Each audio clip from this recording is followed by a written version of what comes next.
I didn't get noticed. You came with no regard. You didn't even tell me what you were coming for. Even in the tribulation.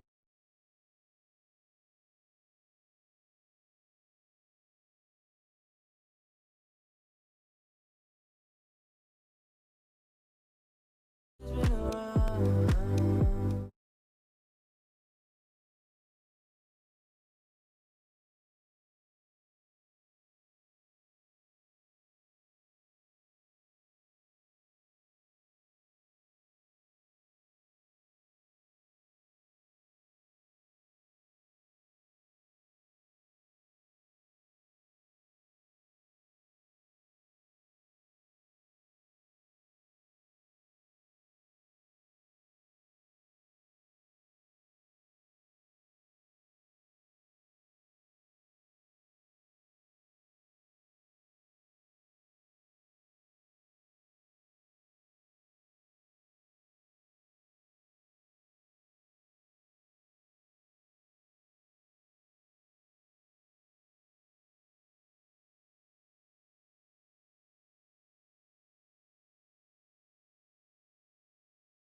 Capital City. I hope you guys are having a great day. I've got our new guy that's on staff with us, Ben Webb, by the way, just in case by chance you have not had a chance to meet Ben yet. We thought it'd be cool to just do a Q&A with Ben. He's not seen the questions, so we're sort of springing them on him, seeing how good he is and how quick he is on his feet, kind of thing. So you mentioned your wife's name's Christina. Mm-hmm. You guys have been married how long now? It'll be 18 years, August 14th. So like almost today. Sunday. Depending on when people watch this, it might even be in the past. Okay. Now you're 6'5" and Christina is. She says she's 5 foot, but that's stretching it a little bit. Stretching. Yeah. She claims, but it's debatable. Now you mentioned that you guys had 3 kids, all while you were in Missouri. Right? So give us your children's names and ages and Yeah. that stuff. Callie is 16 and she's a junior. Benton is 14. He is a freshman. And Baylor is seventh grader. He is 12. He'll be 13 very soon. How about this? What scares you the most? Snakes, spiders, birds, or bunny rabbits? Snakes. Where I grew up, every snake is trying to kill you. Have you found any at your house yet? Are there some at my Well, house? I don't know. You're close proximity to the church, and I hate to say this, but we have had a few that have, made their way into our building before. Are you humane? Yes. Yeah, we take them outside. Well, and release them. that's not the answer I wanted. Oh, you said humane. Yeah, I know. I mean, they usually get taken to the back part of the lot, where my house is at. where your house is. So, I don't know Fantastic. if they're still there or not. So. Okay, I'll. You might just keep your eyes open, especially when you're walking around the building. Yeah, this whole interview is taking a turn. If there were to be a zombie apocalypse, which one of the staff would you want to team up with to try to survive? Probably Jess. Jess? Yeah, she's got that glimmer in her eye, where I don't know what she's capable of. I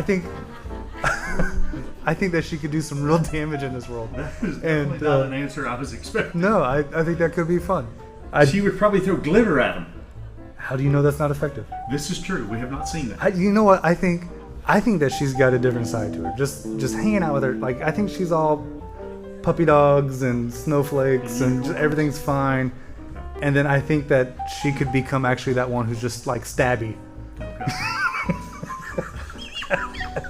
There's that possibility. I guess. Sure, why not? Now we did have we had 4 words Okay. that we wanted to see how you pronounce these words. Okay. Knowing that you're sort of the Southwest, Mm-hmm. but then you've got a little bit of probably Northern influence on you as well. Mm-hmm. Being 11 years in Indiana, so these were some suggestions that were made. So Okay. I'm gonna flash them up. You'll be able to see that way. The Okay. folks on the screen can see them as well. Okay. So how do you pronounce that word? That's Aunt. As in like my Aunt Barbara or my Aunt Brenda. My Aunt Shirley. So she's got 8 legs and crawls around on the ground, ant kind of thing. Yeah, I have an ant farm. Okay. Yeah, as long as the snakes don't get to it. So the U is silent for you. Yes. Okay. Yeah, Aunt. So like when you at I'm not from England. I wouldn't call that aunt. So when you at Halloween, when you go to those spooky places, you go to a haunted house. No, I go to a haunted house. Do you say aunt? Yes, aunt. That's Are- how you pronounce the word. That's like Downton Abbey kind of stuff there. So now when you're you can say you're making fun of people. Do you taunt them or do you taunt them? Oh, I taunt them. Yeah. Okay. Yeah. Make you taunt, okay. Yeah. Now here's another one. How about this one? Oh, it's steroids. Steroids. Yes. You don't see an extra E in there, do you? No, no, just the one. Because apparently our current senior minister, Uh-huh. He calls those steroids. Yes. I don't know what his problem is. I'll work with him on that. We'll see what we can solve here. okay, this will be an interesting one. How about Okay. this one? It's caramel. Like the city in Indiana? No, just like the candy that you eat, put in your mouth. Caramel. I thought there were 3 syllables in that one. No, that's Caramel. in Texas. In Texas, everything has one less syllable, Caramel. Okay. so we shorten it down. Caramel. Okay. The last one. Oh, I bought some of these recently. We went school shopping, and I had to get my kids some crowns.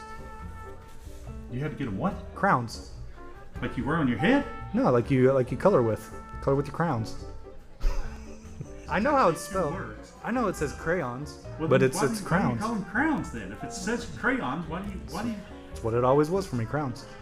I color with crowns. Is that because you went to school in West Texas? I think it is. Yes. Your parents didn't correct you on that? I think that's how they say it.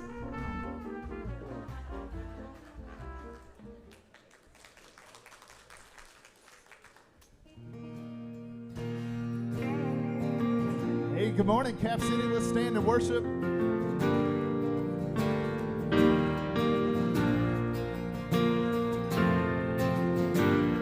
I count on one thing. The same God that never fails will not fail me now. You won't fail me now in the waiting. The same God who's never late is working all things out. You're working all things out. And yes, I will lift you high in the lowest valley. Yes, I will bless your name.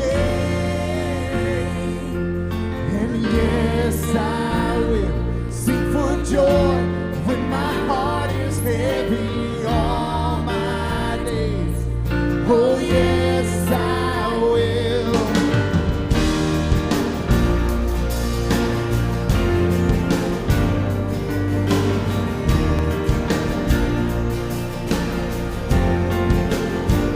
I count on one thing. The same God that never fails will not fail me now. You won't fail me now. In no way. The same God who's never late is working all things out. Working all things out. And yes, I will lift you high in the lowest valley. Yes, I will bless your name. And yes, I will sing for joy when my heart is heavy. All my days. Oh yes, I will for all my days. Oh yes, I will. I choose to praise, to glorify the name of all names. That nothing can stand against. I choose to praise, to glorify the name of all names. That nothing can stand against. I choose to praise, to glorify the name of all names. That nothing can stand against. I choose to praise, to glorify the name of all names. That nothing can stand against. And yes, I will lift you high in the lowest valley. Yes, I will bless your name. Yes, I will sing for joy when my heart is heavy. All my days. Oh yes, I will for all my days. Oh yes, I will for all my days. Oh yes, I will.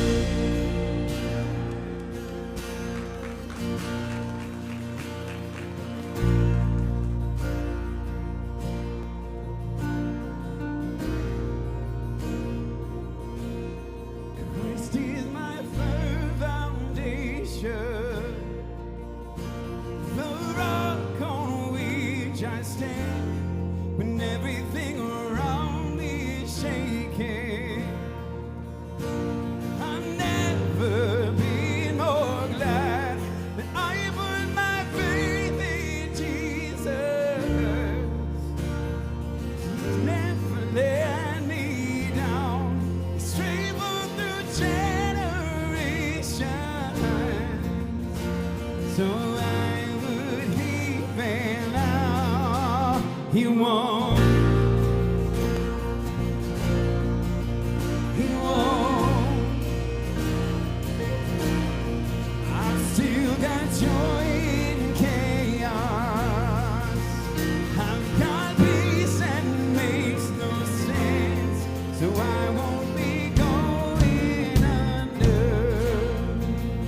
I'm not held by my own strength, 'cause I built my life on Jesus. He's never let me down.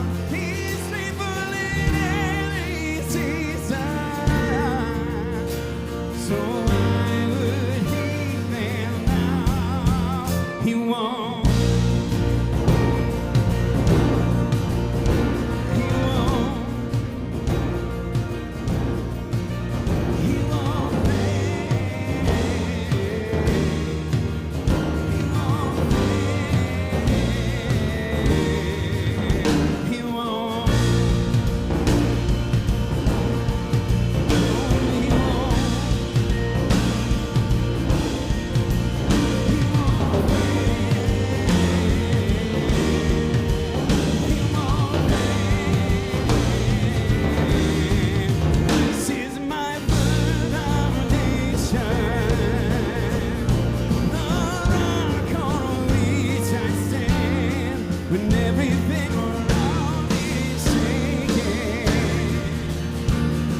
Say it loud, rain comes.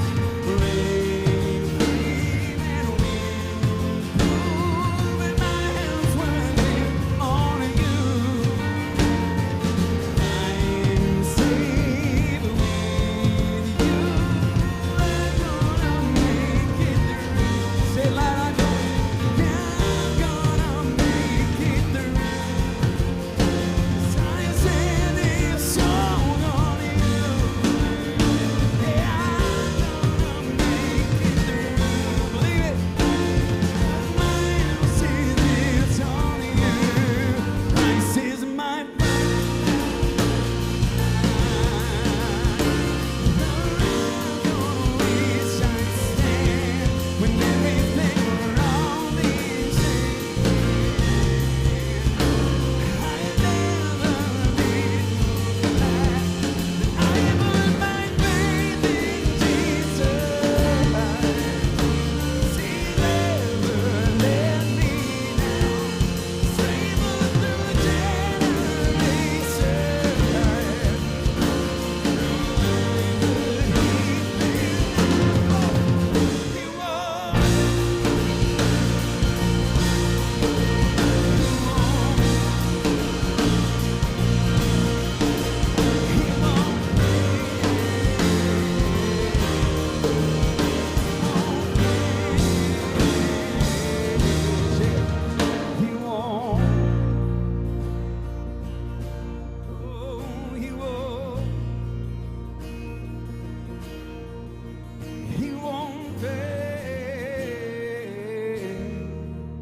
He won't fail.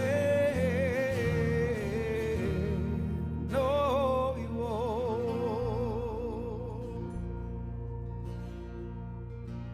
Jesus taught us this important lesson. Anyone who listens to my teaching and follows it is wise, like a person who builds a house on a solid rock. Though the rain comes in torrents and the floodwaters rise and the winds beat against that house, it won't collapse because it is built on bedrock. But anyone who hears my teaching and doesn't obey it is foolish, like a person who builds a house on sand. When the rains and the floods come and the winds beat against the house, it will collapse with a mighty crash.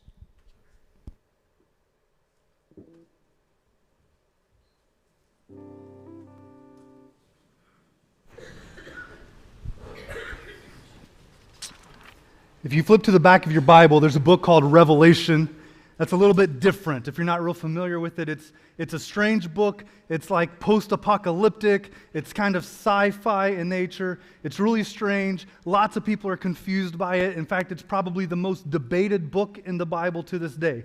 And so knowing that, I'd like to sum it all up in one sentence. Right? That seems like a wise thing to do. Okay, so here it is. The basic gist of the book is this. He who overcomes wins. That's it. And it's very strange that I would try to sum it up that simply, but that's it, all right? And the whole book is written for people who feel tempted to walk away from Jesus.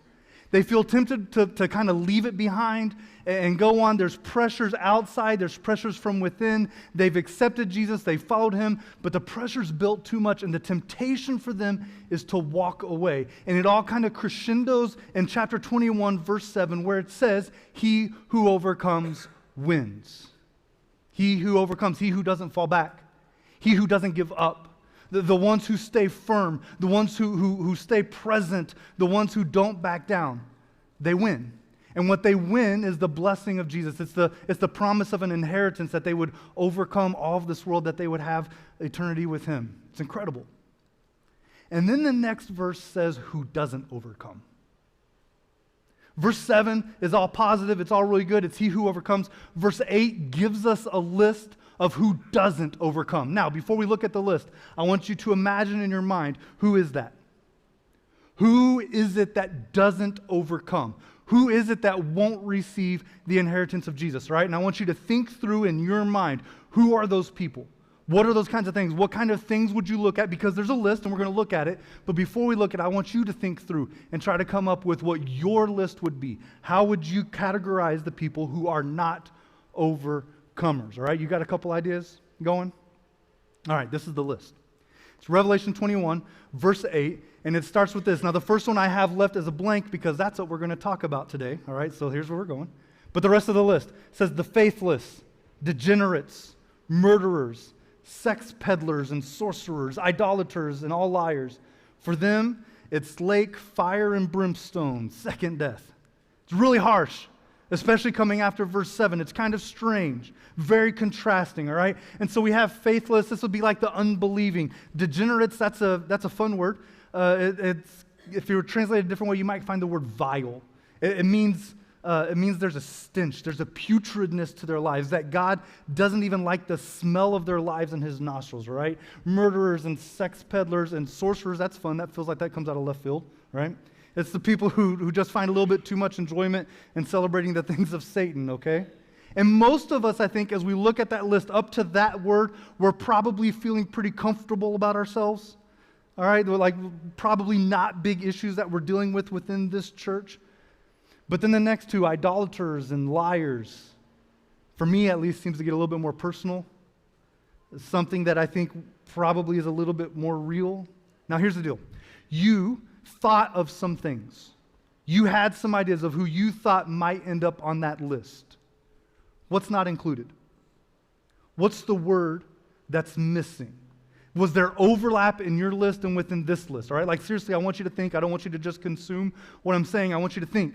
What would you put on this list? What's missing? Because I can come up with a long list of stuff that isn't in this list, right? Like I can think of thieves. I think of like child abusers, right? I have all sorts of different things that come to mind. I think of like addicts. I mean, what else would fit within this list? The 10 Commandments has a long list of things that aren't included in this list. What's the one word that's missing? It's cowards. It's the cowardly. That doesn't seem to fit in my mind. I don't know how you feel about that word, but it doesn't seem to fit in my mind. It seems to kind of be in contrast. Does it really deserve to be listed next to murderers? Do cowards deserve to get placed right next to child abusers?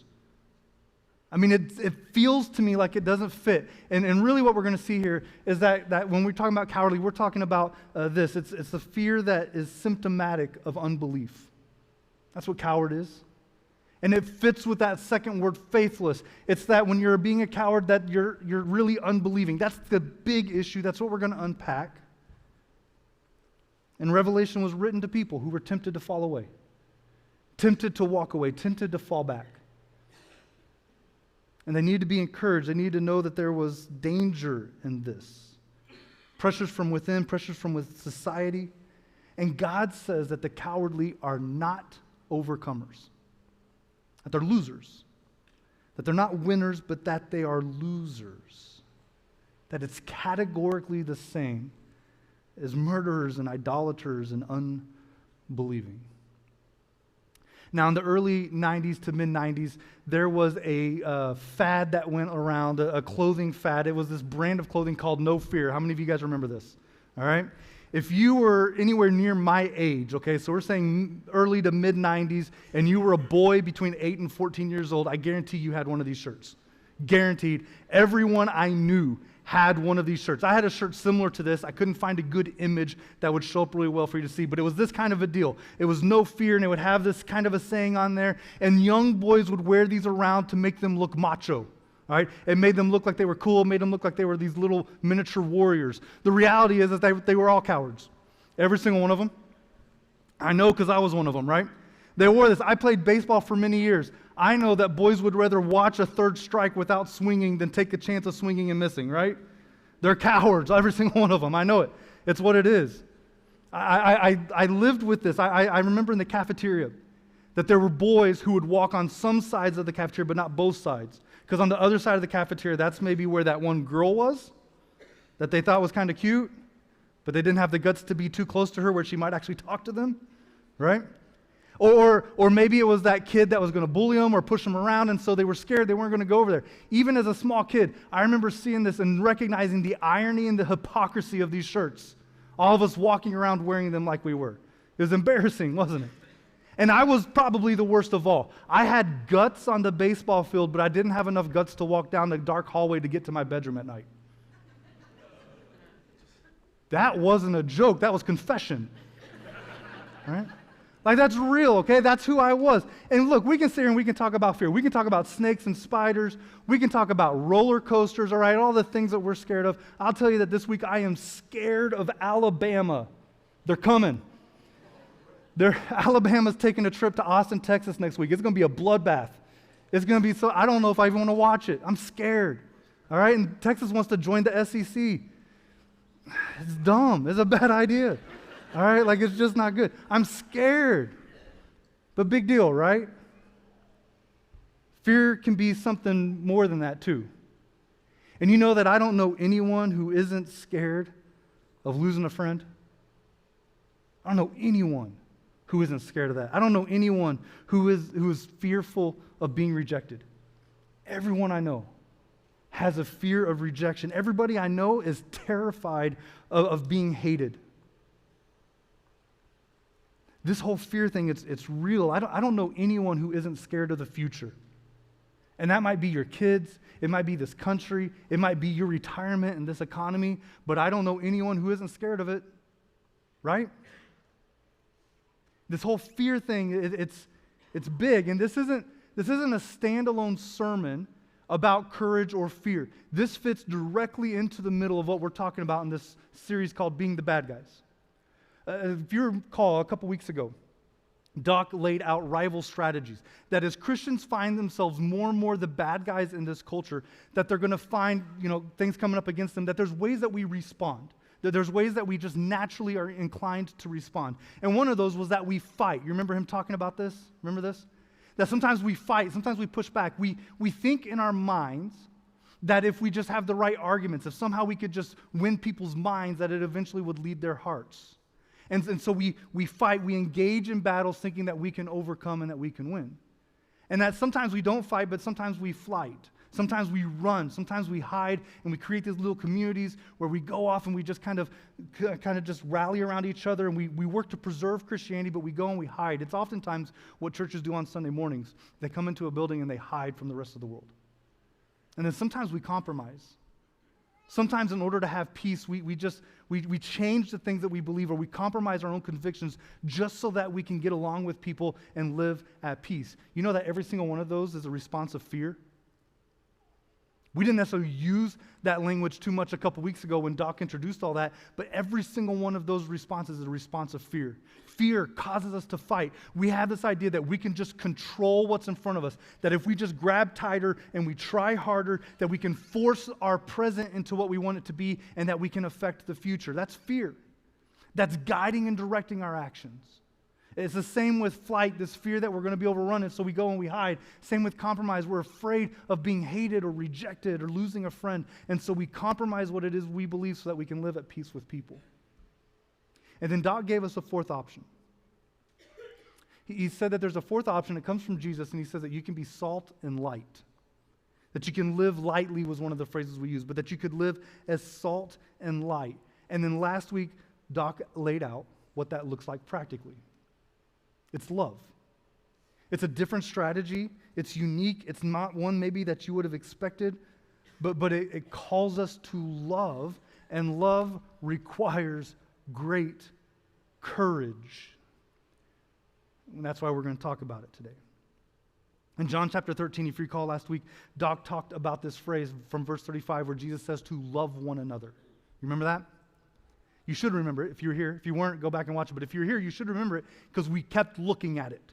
We kept bringing that verse up through the whole series and repeated it because Jesus repeated it. Now, I want you to understand the larger context of what happened when Jesus said these words. It's so crucial that we understand what was happening in this moment specifically in history, okay? In time and space. When Jesus uses these words and he says, love one another, what he's doing is he's talking to a group of 11 men who he loves dearly, and within the next 24 hours, he will have already been pulled off of a cross and placed in a tomb. This is the last night of his life. This is his last time to sit down with these men and communicate things, and the thing that he communicated over and over and over again was love one another. It was that important. And the people in the room tell you how Jesus lived it out. There's a guy in the room named Judas who betrayed Jesus. In fact, that very night, Jesus looked at Judas and told him, I know what you're doing, go do it. And Judas gets up and leaves. I mean, I can't imagine how awkward that was in the room, right? But he gets up and he leaves. Before that moment, before Judas is sent on his way to go do what he's going to do, when Jesus knows what he's up to, before that moment, Jesus washed his feet. Jesus took time and cleaned the feet of a man who would swear to be his enemy just moments later. And that same night, they sit down around a table and they're sharing a meal and they're celebrating this Passover feast. It should be this happy time. Jesus lets Judas sit at the table. When Jesus says these words, when he says love one another, this isn't some facade, this isn't some philosophy, this isn't some theory. This is exactly who he is. That regardless of whatever he faced, he responded to it with love. And so he says it in John 13, but then in 15 he says it again, and he says it again. He repeats it over and over again. Now we hear John 15, that sounds like maybe several days. No, this is hours, this is minutes. All of this is happening right there together. And then in John 18, it's 5 chapters later from 13 where we start, but we're talking hours. It may be less than 5 hours. The account we have of this last night is so in-depth. Jesus and his disciples, they leave the upper room and they go off onto a hill where Jesus is praying. And he is distraught because he knows what's coming. And he's anxious and he's worried and he wants to be faithful to his Father. And so we find him praying very earnestly. And then Judas arrives with a troop of soldiers. And when they do, Peter grabs a sword and slashes at one of them, taking off their ear. Are you familiar with the story?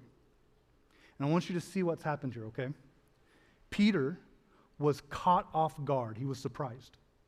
It's not what he anticipated. And this blows my mind because he's sitting in the room when Jesus tells Judas to go do what he started. And then Judas shows up with soldiers and Peter's like, oh, I can't believe it. All right. And so he freaks out. He's caught off guard and he responds in fear. This isn't what he expected. It's not what he anticipated. So he responds in fear and he responds with fighting, which leads him to a sword.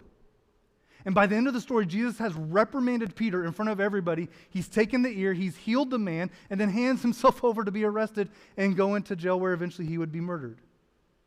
It's fascinating, isn't it? I mean, this way of love changes how we interact in every single situation. Peter isn't greatly deterred. He's confused. It doesn't make much sense. But he kind of sneaks around in the shadows and he follows Jesus into where this sham of a trial takes place in the middle of the night. They bring in all these religious leaders and they're going to have this trial, but they've already decided that they're going to murder Jesus. It doesn't matter. He's already convicted guilty. And they bring him in this whole thing. Peter goes and stands in a courtyard outside where he can kind of see and he can kind of hear what's going on. And while he's out there, he finds a fire where he's warming up. You remember the story? And there's 2 guys out in this courtyard and they recognize him. One of them asks him, he says, aren't you one of Jesus' friends? And he says, no. A second guy asks, he says no. A third one, this is my favorite, a young girl. Now, what is a young girl doing in this place in the middle of the night? It doesn't make sense to me. It's very strange. But a little girl sees him, recognizes him as a follower of Jesus, and asks him, aren't you one of his friends? And he denies it. Fear leads him to flight, and it leads him to lie. You see what happens when we get this wrong? When we experience fear and we respond in the wrong ways, when we're caught off guard, we respond in those wrong ways and we find ourselves far from what it is that Jesus has said. Hours before, Jesus had clearly communicated, love one another. That's the strategy. And here we are just a few minutes later and he gets it all wrong. And so pay attention to this. Later in life, Peter says something really powerful.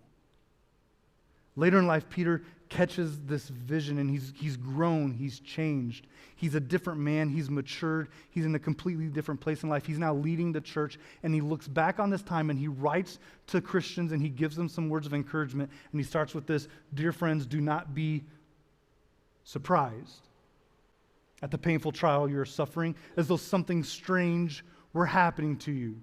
Those words are pretty significant coming from him, aren't they? He can look back at a moment in his life when he was surprised and he responded inappropriately. And so now he's encouraging Christians who are tempted to fall away from Jesus. They're tempted to give up because of the adversarial nature, because of the conflict that's facing them, because of persecution that's coming their way. They're tempted to give up, and Peter says, do not be surprised, as if something strange were happening to you. Can I tell you that one of the biggest problems of the church today is that we get surprised too often? And we shouldn't. I hear Christians all the time say things like, I just can't believe people would live like that. I can't believe someone would make those kinds of decisions for their life. I just don't understand how in this country people would not follow Jesus. And it's like we've convinced ourselves that we're already living in his kingdom right here on earth. As if Jesus is already on the throne of everybody's hearts, and then we act surprised when people live contrary to that. Church, don't get surprised. Because when you get surprised, you respond the wrong ways. It's time that we begin recognizing that we're the strangers in this world, that we're the aliens, that we're the ones who aren't natural to this place. And if we aren't surprised, then we're more likely to respond appropriately. You see how this works? You see why this was so huge to Peter? Can you see how powerful this is that he would share this with Christians later in life? That we not be surprised by how this world works. Don't be surprised when the news says something contrary to Christianity. Don't be surprised when someone speaks against your faith or your beliefs. We live in a broken and fallen world. And if we get surprised, we respond like the world. We don't respond like Jesus. Be on your guard. Be prepared for these things. Peter takes all this and he jumps on a little bit of a tangent, but I think it's worth paying attention to. In verse 14, Peter moves on and he says, if you're insulted because of the name of Christ, then that's great. You're blessed. Like bonus. Right? Like good news. If you suffer, it should not be as a murderer or a thief or any other kind of criminal or even as a meddler. However, if you suffer as a Christian, do not be ashamed, but praise God that you bear that name. There's an interesting layout of truths here, okay? We live in a broken world where everyone's going to suffer at some point. Everyone's going to experience the lows in life. Everyone's going to experience the highs in life. And there's a sense in which our suffering is inevitable. Everybody's going to suffer at some point. That's not what Peter's talking about here. Peter is referencing the fact that sometimes our suffering is because we're stupid. Sometimes we're dumb. Sometimes we do things that are dumb. And we mess up, and then we suffer for it. And I've heard Christians claim that they're suffering because of the name of Jesus and their strugglings. And I listen closely, and I think you're just stupid. Like, I think you've just made some mistakes and you're experiencing consequences. Now listen, this list that he gives is murderers and thieves and criminals and meddlers, which that's kind of a fun thing to think about, all right? But he gives this list of what it looks like to suffer not in the name of Jesus.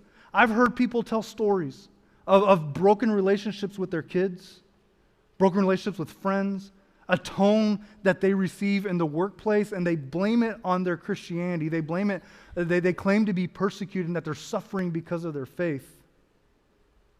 It's not always the case. Sometimes we suffer because we get it wrong. We do it poorly. We don't represent Jesus the way that we should. And it leads to sufferings. And so Peter wants us to be very clear. We're going to suffer in this world. Suffering's coming. For some of us, it's already here.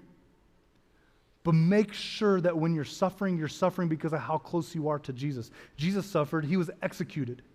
So if we get too close to him, there's a decent chance that we're going to experience suffering in his name. And Peter says, that's blessing. Just know that it's coming. Don't be surprised. You should be able to anticipate it because it's coming. And then he moves on to this, verse 17.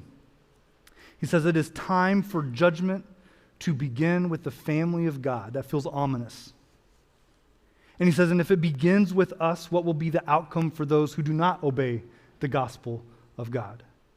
And if it is hard for the righteous to be saved, what will become of the ungodly and the sinner? Now, this is an interesting passage. All right, and there has been a perspective here where this word hard has been kind of the focus. Essentially, what we're seeing here is that salvation is kind of a fragile thing. That our relationship with God and what it is that Jesus has done for us, while powerful and incredible, it's still kind of fragile in the sense that it's hard for us to be saved. Peter's writing this to people who are thinking about backing off, people who are thinking about walking away. And the warning here is that if you walk away, you're losing something, you're leaving something behind. Now, the vast majority of interpretation on this verse has always focused on the righteous. It's always focused on the hard. It very rarely focuses on the other side, but I think that's where our focus ought to be. Because here's the reality. When we get this wrong, there's something to lose for us, but there's something greater to lose for our world. When we fight, we lose our light. You remember a couple weeks ago, Doc took that flashlight and he shined it in your eyes, and we all did the same thing. We all leaned back as if light couldn't make it, that far. All right, and so like we leaned back and turned our heads so that it wouldn't be too bright in our eyes, and it was offensive, it was painful, it was hurtful to our face. You remember that? And oftentimes what we do when we get surprised by this world, we respond by fighting. We go after people thinking that somehow if we can win their heads, then eventually we'll win their hearts. And so we come after them and we become offensive and we become hurtful, and people actually get pushed away. People actually lean away from Jesus because of the harshness of the light. When we fight, we actually lose our light in the sense of something being appealing, something that would draw people in. We lose that. And the people who lose are the world. They lose access to light. And when we fight, we lose our salt. When we run, when we hide, the world loses the taste of the goodness of God. They lose access to the tastefulness, the deliciousness of life with God. They miss out on who He is because we've retreated, we've hidden, we've pulled that flavoring away from them, and they have to live without it. I mean, we have something to lose, but the world has something great to lose. They lose access to that. You see how that works? When we compromise, we lose Jesus. We just kind of lose Him altogether. We compromise with people over and over and over again until eventually you look around and you realize that you're not following Jesus anymore, and Jesus hasn't been where you're at for a long time. What happens when we respond wrongly, the ultimate losers are the world. It's the people who don't know Christ. It's the ones outside of Christ. If the church is found to be lacking, Peter says that there's going to be judgment. It's going to start with the church. And that in that judgment, if the church is found to be lacking, it's the world who loses. They lose their access to hope. Do you believe that? I mean, I would argue with God all day long on this. I can't believe that was His best strategy. But it's the one He's chose. That the way in which people come to know who He is through the church. That we would live lives of love in such a way that it would draw people in. Do you believe that? Do you see how much is on the line here? Do you believe it? That the only hope those outside of Christ have is the faithful work of the church? Do you believe? Do you believe that the only way people come to Christ is when we do our best imitation of Christ? Do you believe that the only way the world knows the love of God is when we live out the love of God? That's it. That's their only access to hope, is how we live. And I think that's why cowardice makes the list in Revelation 21. Peter goes on in verse 19. He says, "So then, those who suffer according to God's will should not commit themselves to their faithful Creator and continue to do good." Commit themselves to their faithful Creator and continue to do good. He starts by saying, do not be surprised, and he finishes by saying, continue to do good. If you like to write in your Bibles, I love to encourage people to write in their Bibles. Maybe that offends you. We'll be fine, all right? But if you like to write your Bibles, if you like to highlight, circle, underline, any of that stuff, I want you to do that. I want you to circle that phrase at the beginning of this passage that says, do not be surprised. And at the bottom, I want you to circle that little phrase. It says, continue to do good. And I want you to connect them. And out on the side, I want you to write courage. That's what we're talking about today. That we not be surprised by what's happening in the world, but that we would be courageous enough that in the face of what's happening in the world, that we would continue to do good. And I believe that is why this word cowardice exists in Revelation 21. That cowardice is the opposite of Jesus. It is the opposite of how he lived. It is the opposite of how he loved. And so the church needs confident and courageous, steadfast followers of Jesus who are willing to love the way that Jesus loved. And that takes courage. It takes an immense amount of courage. It takes a lot of courage to put aside your own preferences, doesn't it? I mean, what would it look like if you lived a life where you sacrificed what you wanted for what was best for Christ's kingdom? Where you actually set aside your own preferences because you recognize that making a different decision will be better for Christ's kingdom. That takes courage. It takes courage to bless those who don't agree with you. I mean, I know that you've got that neighbor who flies different flags or who has different political yard signs in their yard. You've got that neighbor who lives differently than you, votes differently than you, thinks differently than you. What if you chose to bless them anyway? What if instead of trying to avoid them so there wouldn't be conflict, what if you actually found every way you could to just lavish the love of God on them? Wouldn't that be cool? It takes courage, though. It takes courage to love those who hate you What if in your workplace, if you had a little bit of a reputation of being that religious person and everybody else was a little bit nervous around you and uncomfortable and some of them didn't even like you because of your beliefs? What if you just started buying them lunch? What if you got them presents for their birthday? What if you just loved people even though you weren't that popular? It takes courage to smile in the face of opposition. What if when you're walking on the halls at school and you see a kid who's getting bullied, you choose to just be his friend? And you know that it's going to put a target on your back, but you choose anyway to step in and smile in the face of opposition. It takes courage to hold your tongue, to recognize that your actions will speak louder than your words, to choose to love people regardless of whether or not they hear your whole diatribe of what it is that you believe. It takes courage. And you know what's interesting is that we love Jesus for those things. We love that Jesus does all that stuff, but the church doesn't typically look very good at that stuff. Jesus' way of love is a way of extreme courage. In the early 1500s, there was a preacher by the name of Hugh Latimer. Hugh Latimer was a pretty well-known guy, and he received an invitation from King Henry VIII. Maybe you remember him from history. He received an invitation to come and to preach to King Henry VIII. Now, Henry VIII had a reputation as being someone who liked to decapitate people. Okay? And so if they said something they didn't like, they lived a certain way he didn't like, then he would just cut their heads off. He did it with a couple of his own wives. All right? And so this is what's happening. Latimer receives this invitation and he freaks out. Like within him, he has this inner turmoil. He's nervous. He's scared. He wrestles with this idea, and he's very intimidated about the idea of having to stand before the king and preach truth to him. He knows that it could end poorly. But then, in the midst of him working through that, I think he's praying through that, he comes to this realization that there's a day coming when he's going to stand in front of the King of Kings, and he's going to stand in front of the Lord of Lords, and that the King of England doesn't seem that big anymore. And he gains confidence, and he goes and he preaches confidently and boldly to King Henry. Now, it's really cool. Henry doesn't kill him, so that's nice. However, he has this daughter. Her name was Queen Mary. History knows her as Bloody Mary. She didn't like him as much, and she eventually had him executed. She tied him to a stake, put wood around his feet, and lit it on fire. She didn't do it alone. He died next to one of his friends, Bishop Radley. The two of them are burned at the stake. Now, history says that while they are on fire, like literally on fire, Latimer looks over to Ridley and he says this quote. He says, "Play the man." He says, "We shall this day light such a candle by God's grace in England as I trust shall never be put out. Play the man." And I liked that phrase, but I didn't know what it meant. All right? So I did some research and I looked into it, and that word, that phrase, play the man, it just means be courageous. Take courage. What's really cool is that years after this, the first English Bible is put into print. It's the King James Version. And there's a story in the Old Testament where literally translated out of the Septuagint, it should say, be courageous. And those first versions of the King James, they write, play the man. Be courageous. The church needs courageous people.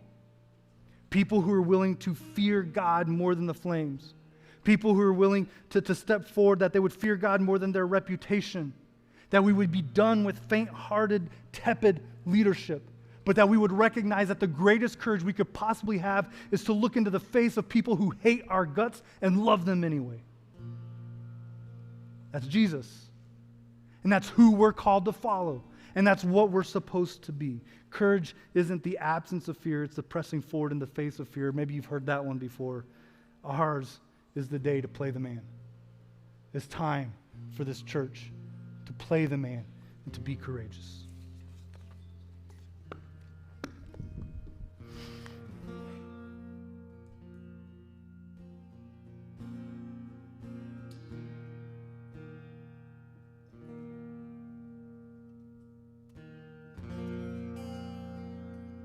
You unravel me with a melody.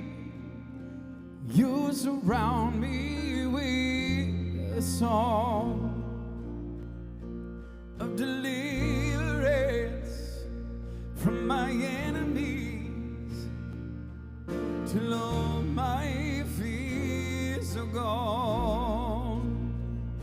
Now I'm no longer a slave to fear. I am child of God. I'm no longer a slave to fear. I am a child of God.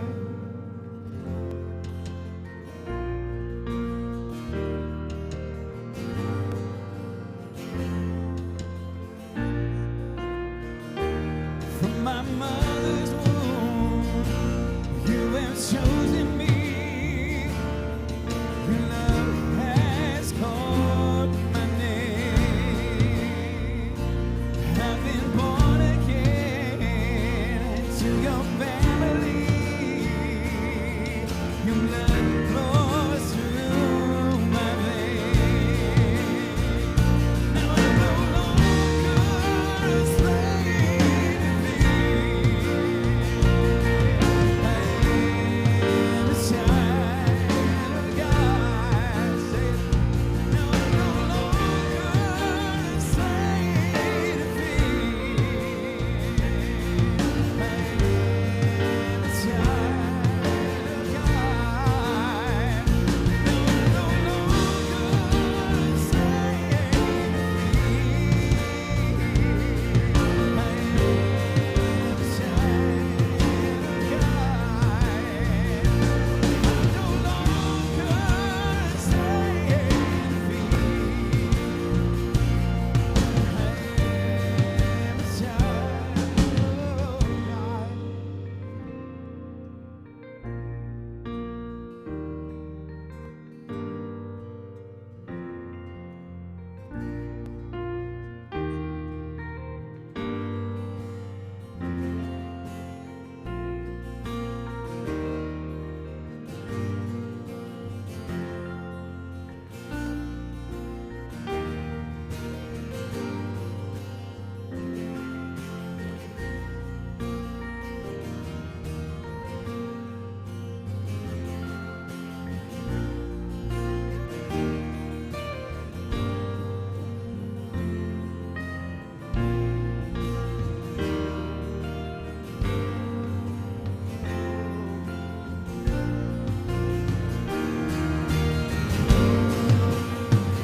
Now I'm no longer a slave to fear. I am a child of God. I'm no longer a slave to fear. I am a child of God. Father, we thank you so much that we're able to be a part of this family, that we can call you Father, that as your sons and daughters we have nothing to fear, that you have overwhelmed us with your grace and your love, your mercy. And because of that, Father, we cannot hold it in. We cannot just hoard all of that love. We want to make sure that this world knows who you are. So God, give us the boldness and the courage to be the bad guys, to go out into this world where people will hate what we say and hate who we are.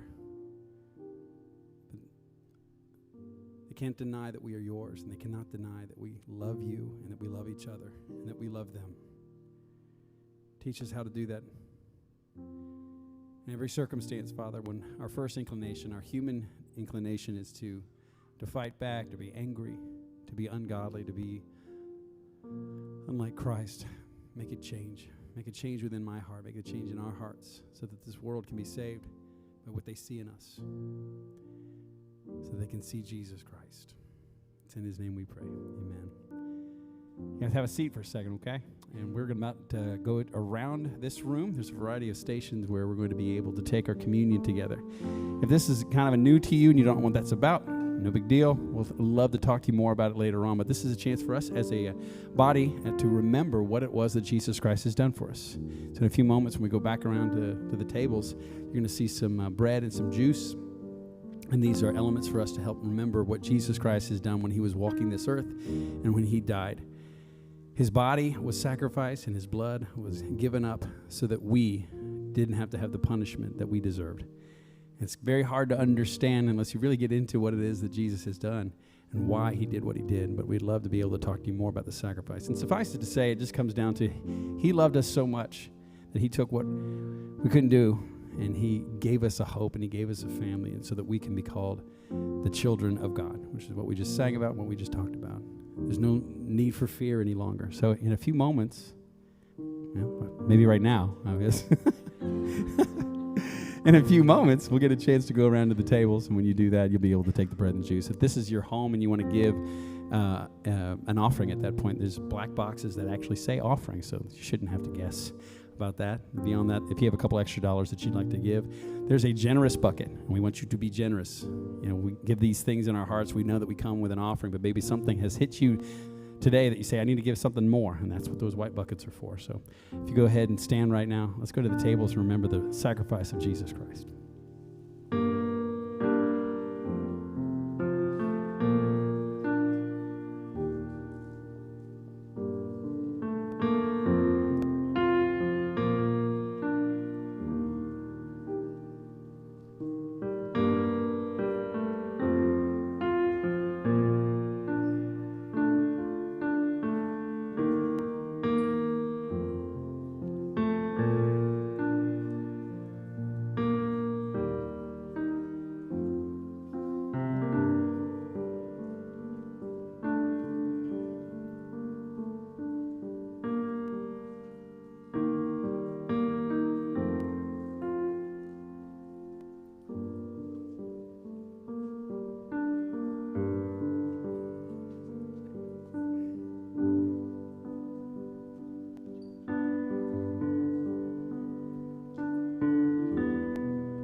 throughout my history.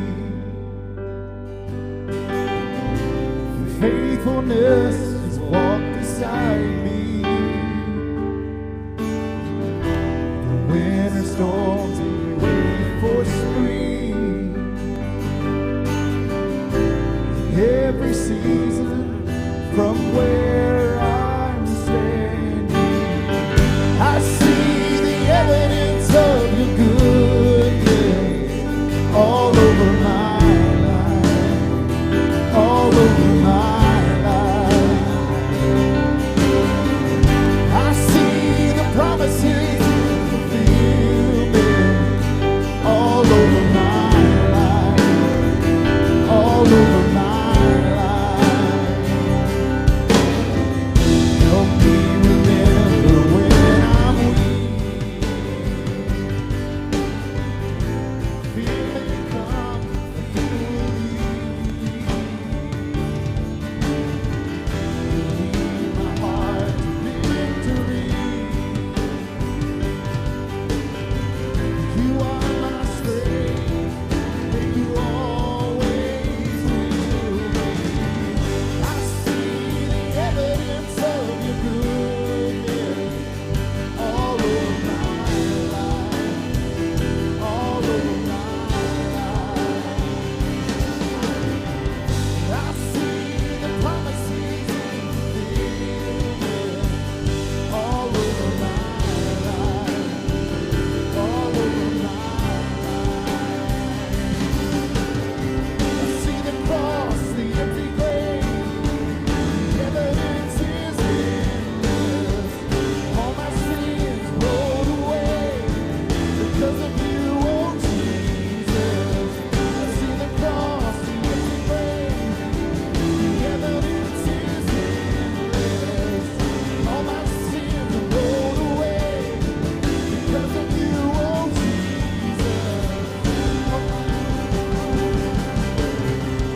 I see the evidence of your goodness all over my life, all over my life. I see your promises and fulfillment all over my life, all over my life. I see the evidence of your goodness all over my life, all over my life. I see your promises in fulfillment all over my life, all over my life. Oh, and why should I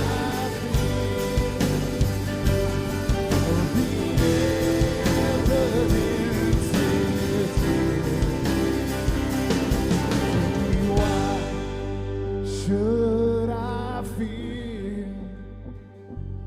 Oh, the evidence is here.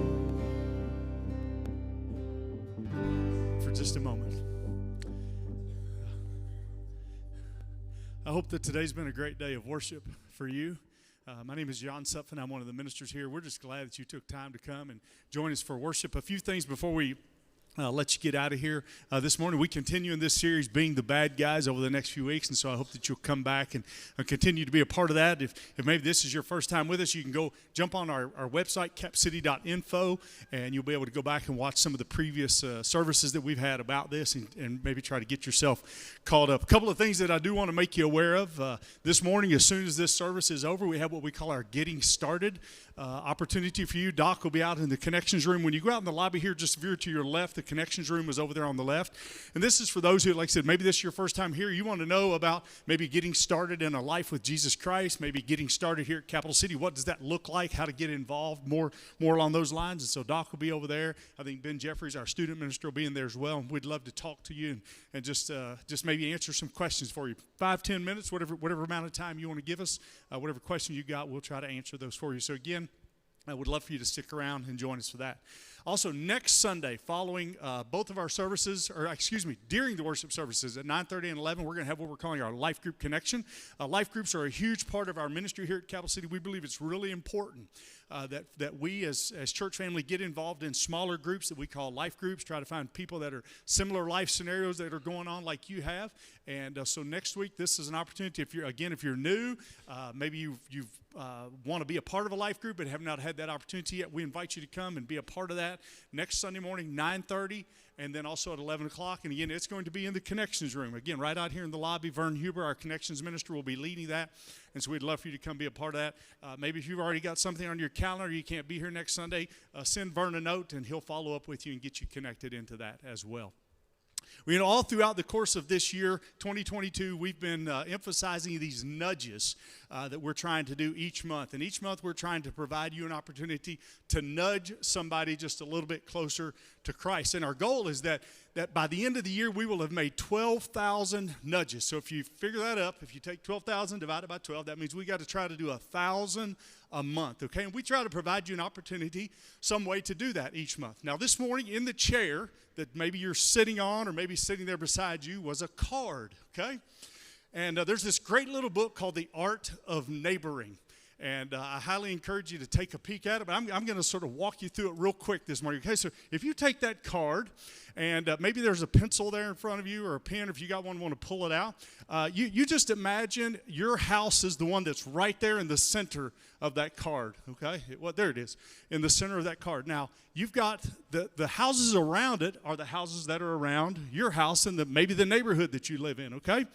And what I'm interested to find out this morning, and I don't want you to holler it out or anything like that, but when you look at each of those houses, there's 3 different lines there. There's an A, there's a B, and there's a C. Now, line A would be, can you tell me the name of the people that live in that house? Can you do that? Can you go around your house, the 8 houses that are around your house, and do you know the name of each of the people that live in those houses? Okay? And maybe letter B is, are there kids there? Do you know the names of the kids that live in that house as well? Or do you know maybe where the adults work? Do you know what they do for a living? And then maybe the last one is, what else unique do you know about them? Do you know, are they a Wildcat fan? Are they a Cardinal fan? Are they a Tar Heel fan? Probably not going to have very many of them here in this neck of the woods. Do you know where they work? Do you know, have they lived in Frankfurt all their life, or are they transplant from somewhere? I would highly encourage you to take and pause for just a few minutes, maybe on your way home this morning, or once you get home, and fill that out, okay? Now, what we want you to do, and again, we're going to provide you an opportunity. Maybe there's somebody who lives there that in one of those houses that you don't know.